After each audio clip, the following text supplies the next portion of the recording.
Hello everybody, this is your tag team champion, Semeraro, and later on tonight I take on the tag team of Alan Seibrecht and Sam, the guy I beat last week, no one cares about. And the fact of the matter is, I yet again am shot down by Melinda Guerrero, held down by Melinda Guerrero in her new pet.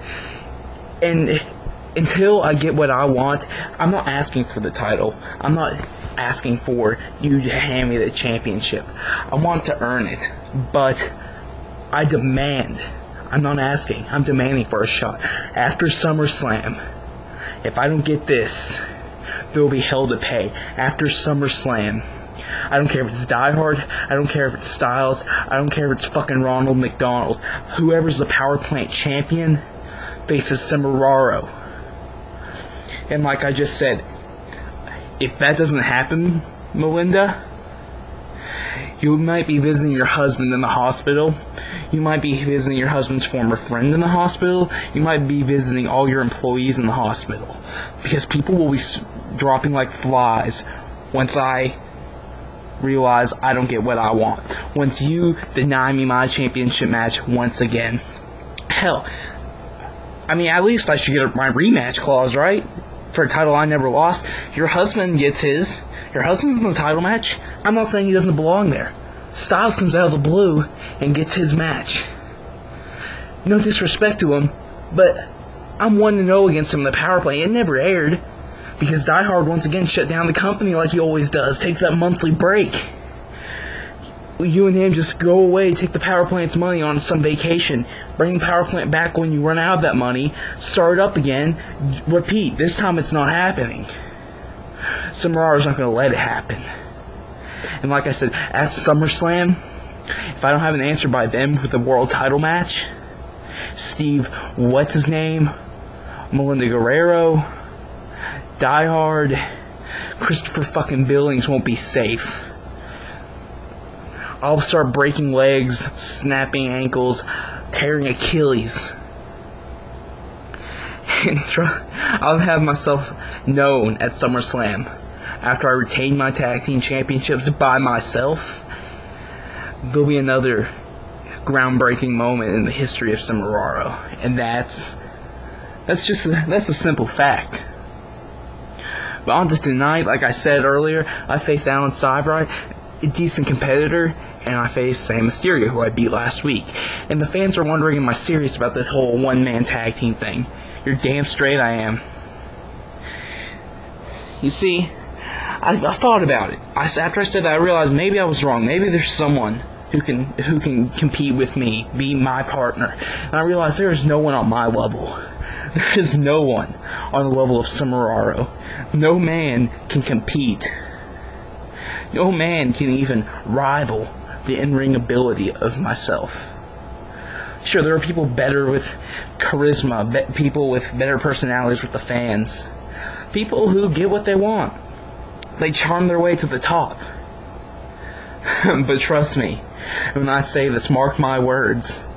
After I beat them tonight, and when I beat someone next week, and I beat someone the week after that, and when I beat whatever team at SummerSlam, you look at the roster. You line up all those names. You check off each name and realize that Semeraro is the only man ready for the title. The only man ready for the main event. The only man worthy of carrying this company on his shoulders like he has the past 5 months. I've been auspicious history with the power plant. I've been fired for no reason. I've been rehired because they needed somebody. I scraped my way to the top from humble beginnings of jobbing out to your well-known superstars, jobbing out to James Braden, to David Seibrecht, to Die Hard himself. And then I competed in the Royal Crown Challenge. I made it to the semifinals, and then I lost to the eventual winner. And that's an impressive fact, whether you people believe it or not, because that man went on to win that match in dominating fashion. And then that man was the only man to hold 2 titles at once in the power plant for an extended period of time. He held the hardcore title and the intercontinental title. I won't mention names, because I don't know if Melinda will approve. But the point I'm getting at is he's a ridiculous competitor. He's no longer here in the power plant.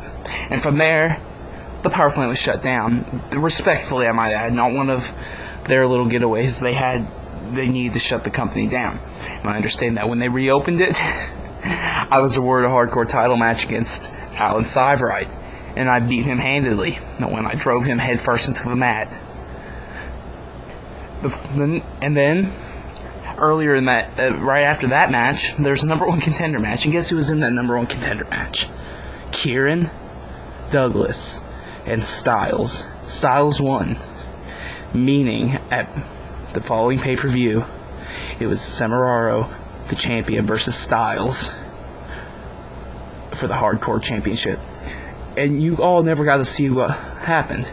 So I did some little magic, and here's video footage of what happened at that pay-per-view.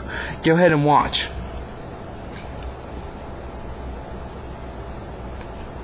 That's right.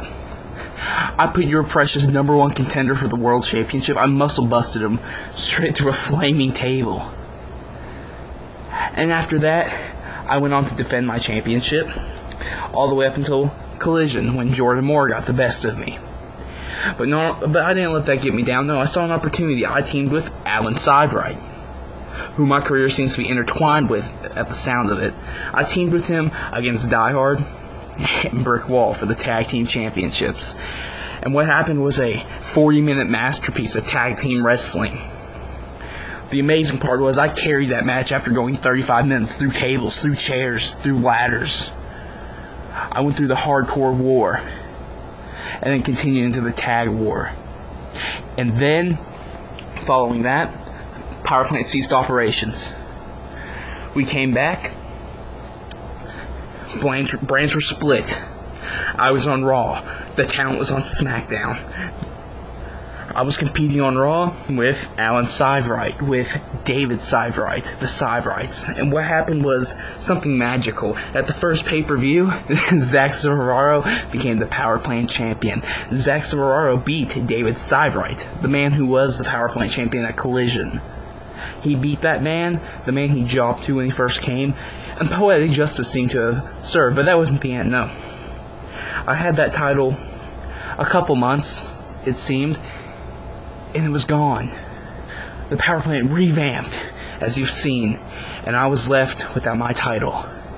And now, I got these 2 tag team championship straps, and I don't know what to do with them because I'm not picking a partner.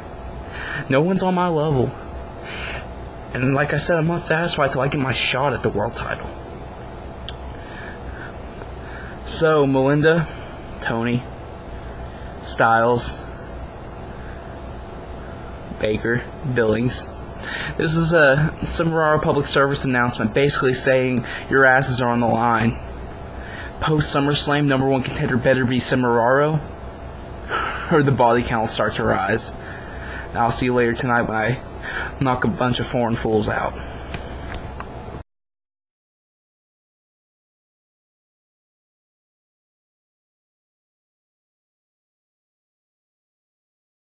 You see, Extreme, you're right, you're just a lackey, you're just a tool for my success, and when you realize that, you had to be dealt with.